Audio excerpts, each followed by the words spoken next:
All right, welcome back to One Bills Live. Chris Brown, Steve Tasker, along with Bills defensive coordinator Leslie Frazier, joining us fresh off of day 3 of training camp out on the practice field. Session went a little longer today, Coach. A little extended team segment there, but you guys were working some base sets today against some one receiver sets, right? And you get some 3 linebacker looks, something we don't usually see on your defense. Right. No, it was good. We had a chance to simulate almost some game situations, primarily first and second down. Yeah. We've been specializing these first couple of days with third down and red zone. So today, first, second down, which is where the majority of the game is played, so it was good. You guys, last year, and we've talked about it a lot, you know, it's Milano and Edmonds. They're the only 2 linebackers on the field 90% of the time. Right. Do teams try and pry you out of that? Oh, yeah. There are teams and their coaches in the offseason, Steve, that will ask me, hey, why do you guys who came up with the idea about nickel? Why do you guys run nickel on first and second down against every personnel? Right. But these offensive coaches, they don't like to see that. I mean, right. It changes their blocking schemes a little bit.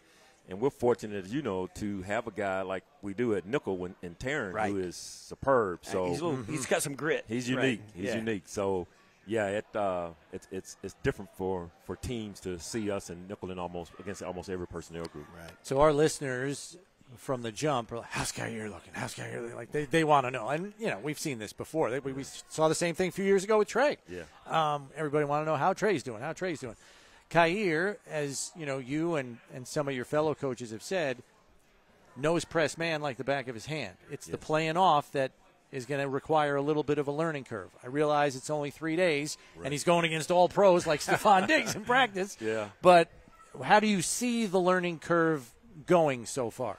I think it'll be ongoing, Chris, because of what you said. In college, he was primarily a press corner. In our league, that's good, but in our defense and scheme, we do more than just play press, so he has to learn to play off. And we began that process back in the spring in our OTAs, and he's made a lot of progress with some of the work he's done over the summer, and he'll continue to do that. So I think he's on target. He's going to be fine. He's not afraid to ask questions, too, because I see him going to Poyer like right after plays. Yeah. Hey, what, leverage, depth, whatever he's talking to him about. And, Jordan and Micah are great in terms of passing on the knowledge. I know one of the things about this team is you've got a reputation, and it's going to continue this year, obviously, of rotating those front guys through. But other than that, it's a hard team to get on the field in the secondary. It's hard to get on the field as a linebacker and as a corner and a safety because those guys are so set in stone. Do you have any? Are there morale problems in these guys? They're kind of waiting their turn. You know what I'm saying? Because you got some guys back there, and you're blessed to have them. Obviously, they're great players. Yeah. But it's the tale of 2 kind of position groups: the guys up front who everybody gets to play, and the guys in the back end who nobody else gets to play. Yeah. Now, you bring up a good point because if you're a good player, which we do have some quality backups, and they're waiting their turn because we got some really good starters. It's a long line to get in there. Yeah. But the good thing is Brandon and Sean, they've done a really good job of really signing high-character guys. Right. So they understand their roles, and that's a big part of being successful as a team, and especially on defense. Understanding your role and going out and executing your role. And we've got guys that understand that. And then you just got to be ready. If something happens, you're the next man up, so you got to be ready to play. So speaking of that defensive front, no knock on the guys that were here last year, but it just seems and appears, at least from what we've seen on the field, and I realize pads aren't on yet, so judging D-line play is an incomplete grade right now, but it feels like even though you've got big guys inside, you have athletic guys through that group. And I'm talking, Settle, Jordan, we know Ed already, but these new guys, even Daquan, who can stand anybody up, he can penetrate too. Do you feel like the athleticism collectively there might be an upgrade? Yeah, I like the way you started off. Nothing against the guys we've had in the past because they played good football for us. But this group, this size and athleticism, that combination, I don't know if we've ever had that. Yeah, it's good. This is unique for us. I remember one year we were the smallest defensive line in the NFL, and boy, we're a long ways from that now. So we're fortunate for sure. I found myself watching practice. I was standing on the sidelines, and how they're moving from one end of the field to the other, and I found myself sitting behind Daquan Jones and Jordan Phillips and Tim Settle, and I was like, man, they got some girth. That's some girth. Right? Yeah. I mean, is that a little bit? And you said, certainly you've played defense with the smallest defensive line. I don't know that you're the biggest defensive line now, but how does it change things for you and your team when you know it's a little bit different story up front? And I know you play to the strengths of your guys, and you had a good defense when you were small guys. Right. How's it change your defensive call or your philosophy? Yeah, I think as time goes, and Chris said it earlier, when you get the pads on, you really get a feel for where you are and what you have, and we're a few days away from that. But on paper, you like to believe that because we're such a bigger group and more athletic that we're going to be stouter against the run in our split safety defenses, which will be a big help for us. Now we don't have to be as much single high, especially with Tre'Davious, potentially, being out, which we don't know for how long. You need to be able to mix in a little bit more split safety than single high, and that means being stout against the run. And if you got some big guys that are athletic, you think you have a chance to be better at that. Right? Going back to Kaiir briefly, what stood out today was there's a little jaw-jacking going back and forth between him and the All-Pro out there during team. We know you and Coach McDermott. You want a defense that plays sound, but it doesn't hurt if you got a little nasty to you because you're going to be facing guys like that every single week. So to see that from the rookie, not backing down and going, I'm not backing down. You want to see that, right? Yeah, no question. That was one of the things when we were scouting him back in the spring that we saw in his game. I mean, in that SEC, he's playing against some top-notch receivers every week. And there were some times where there were some confrontations, and he never backed down. So that was part of why we liked him and one of the reasons we drafted him when we did. Does it ever change? And I thought about this. You see guys, particularly his first couple of days of camp, young guys, both sides of the ball, flash. Yeah. And then, jump in with both feet, wow, this, athletically they show up big time. And then as training camp goes on, some of them disappear. Yeah. Is there something behind that? Because it seems to happen every year to different guys. And some guys, even though they hang around on the practice squads, it happens every year. Yeah. Where they come in sharp and they kind of level off. Have you guys kind of analyzed why that is, or can you get around that? I'm not sure exactly why, but it also makes you cautious. And Chris talked about it until you get the pads on. Because even going back to when we were playing, Steve, there were guys when we'd come to our mini camp. We didn't have the off-season programs that we have today, but when we come to our mini camp, I'd be going man, this guy's really, really good.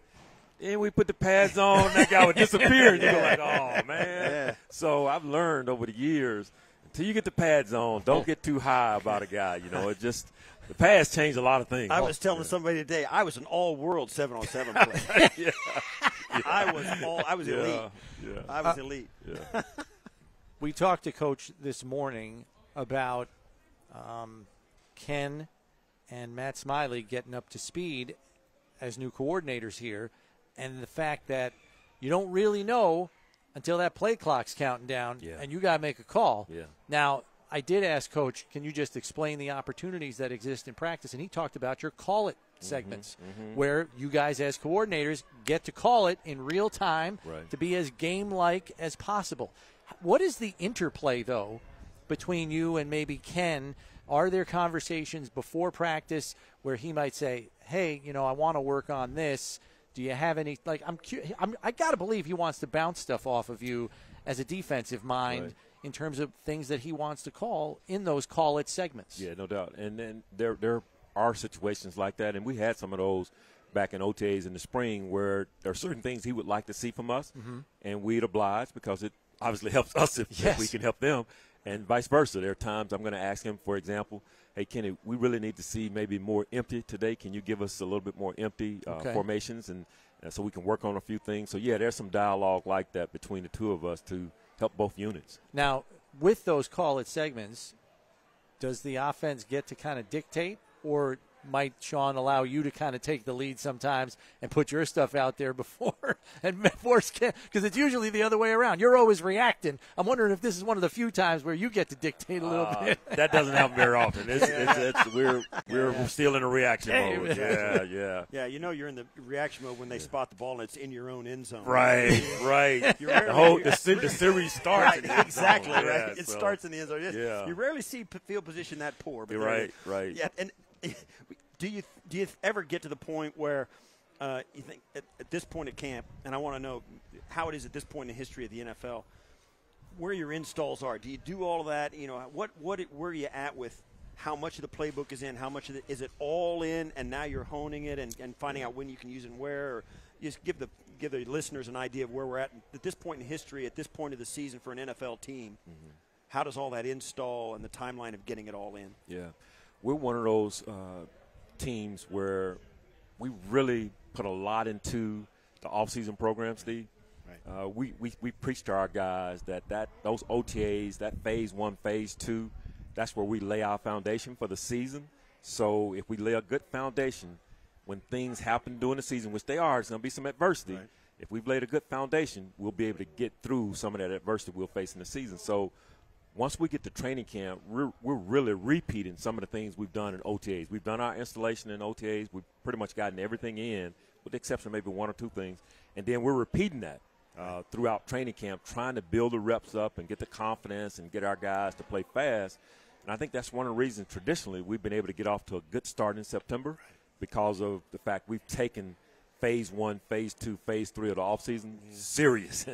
And we try to get our work done and treat training camp the same way. Yeah, I think the last 2, maybe 3 years you've been, or at least 3 of the last 4 years, you've been 4-1 out of September. You know what I mean? Yeah. So it's really important to get off to a fast start and be hitting on all cylinders because week 1 is exactly the same as week 17. They count the same. Yeah. They count the same, and we know it's going to be a bump in the road along the way. So if you can do a good job early on, when November, December comes, when those games matter a little bit more, because you've done a good job early, you can weather the storm a little bit if something goes wrong in midseason or a little bit later.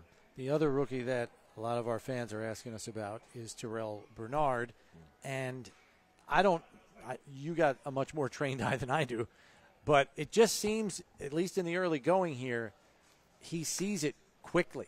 The anticipation skills, especially for a rookie, he seems to be advanced in that area. Would you agree with that? Oh, absolutely. That was one of the things we saw when he was at Baylor. He was one of those guys who was really good at anticipating and really putting himself in position to make plays, and that's showing up. We saw it in the OTAs. We're seeing it now in these early days of training camp. He's a very smart player. He has a good feel for the game, and you combine that with his athleticism, you have a chance to have a really good player. Because sometimes rookies, you'll see it on the field, they're not 100% sure. They don't trust it. He seems to be confident and trust it and go. Yeah. He spends a lot of time, Chris, studying. Okay. And then, he's one of those guys who can take the classroom to the grass. And some guys, they struggle in doing that.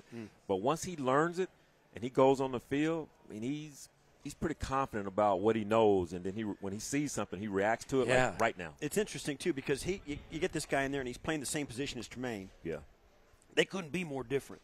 Right. Yeah. Body type-wise, right? yeah. Because he's a small, quick, he's this instinctive player, go out and just play. And then Tremaine is such, he's the guy we know. He's a condor. He's a condor. Oh, yeah. and he's like A, B, C, he's real down there. He's got and plus, he elevates everybody. Tremaine elevates everybody because they're all lined up right and they're all, on the same page. Right. 2 completely different guys. Now, say, for instance, the rookie gets a chance to back up Tremaine. Mm-hmm.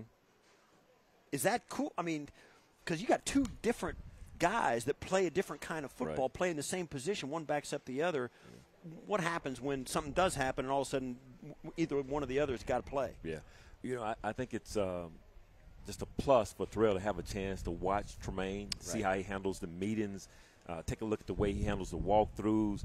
And as you mentioned, he's a guy who's kind of like by the book. And you need that, And the players look up to Tremaine. They trust Tremaine. When he says, we're going to line up to the left or we're going to line up to the right, they don't ask any questions.